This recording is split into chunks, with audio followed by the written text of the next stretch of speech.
এটা প্ৰশ্ন প্ৰায় সংখ্যক ছাত্ৰ-ছাত্ৰীয়ে মোক হোৱাটছআপ আৰু ইউটিউবত কমেণ্ট কৰি থাকে।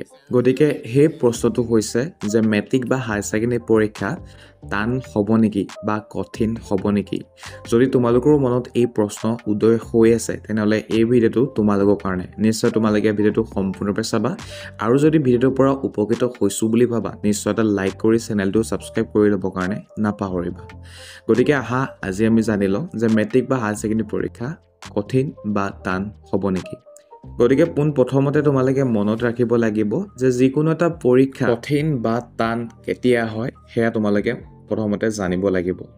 যেতিয়া আমি কিতাপ ভালদৰে অধ্যয়ন নকৰোঁ বা আমি যিখিনি পঢ়িব লগা আছিলে চিলেবাছ সেইখিনি যেতিয়া আমি নপঢ়োঁ তেতিয়া আমাৰ কাৰণে পৰীক্ষাটো বহুত বেছি টান হয় বা কঠিন হয়।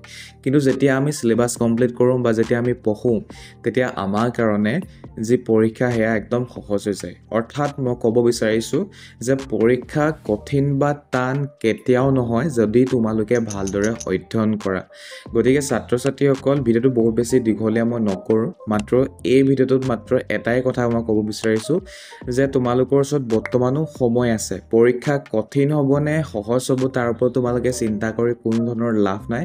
বৰ্তমান সময়কণ তোমালোকে কেনেদৰে ভালকৈ উপভোগ কৰিব পাৰা, অৰ্থাৎ ভালদৰে তোমালোকে চলাই নিব পাৰা, পৰীক্ষাৰ কাৰণে প্ৰস্তুতি ভালকৈ কৰি নিব পাৰা, তাৰ ওপৰত তোমালোকে যদি ফ'কাছ কৰা তেনেহ'লে তোমালোকৰ 100%ই মেট্ৰিক আৰু হায়াৰ ছেকেণ্ডেৰী পৰীক্ষা ভাল হ'বই আৰু সেয়া মোৰ ফালৰ পৰা গাৰেণ্টি দিছোঁ তোমালোকক।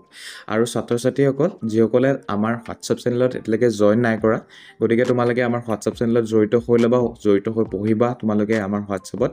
গতিকে নিশ্চয় আমাৰ হোৱাটছআপ নাম্বাৰটো তোমালোকে নোট কৰি লোৱা আৰু নিশ্চয় হোম স্ক্ৰীণত দেখিছাই 9395374524 এই নাম্বাৰটো জাষ্ট এটা তোমালোকে মেছেজ কৰিবা। মেছেজ কৰাৰ পাছতে কিছুমান ডিটেইলছ তোমালোকক সোধা হ'ব, সেইখিনি দিয়াৰ পাছতে তোমালোকে আমাৰ ক্লাছ 12, 10 বা 11 তোমালোকে লিংক পাই যাবা।